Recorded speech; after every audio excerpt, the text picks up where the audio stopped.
Since 2002, Journalists for Human Rights has worked in 25 countries around the world. But in 2013, the organization decided it was time to also begin shining a light on human rights issues here at home. There are more than 1.4 million Indigenous people in Canada, 2% of Ontario's entire population.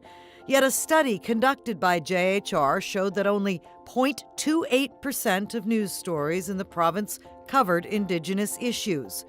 An analysis of those stories revealed a troubling trend, a negative tone, narrow in view, and often lacking the perspectives of Indigenous people themselves.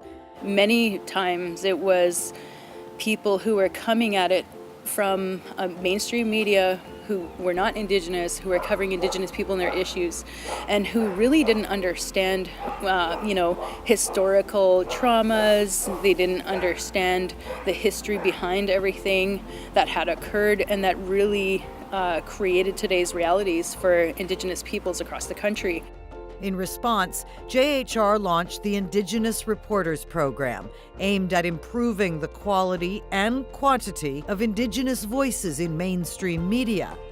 In partnership with Wawate Native Communications Society, the program to date has operated in 13 remote First Nation communities in Northern Ontario. Journalism trainers provide hands-on training to community members on basic journalism skills and practices.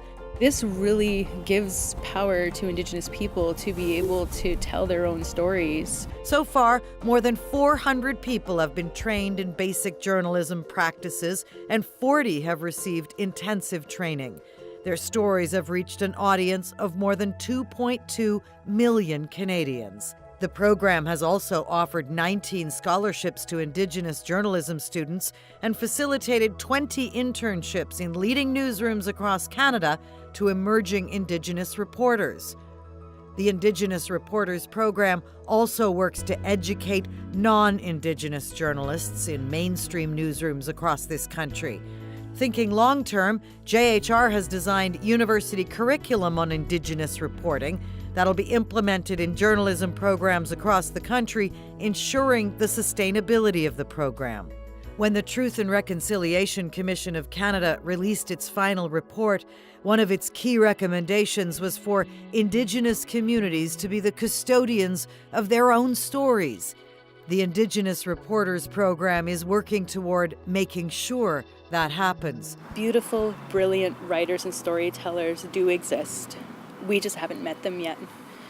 And by bringing programs like this to them, you are able to find those voices in the wilderness that are such incredible storytellers.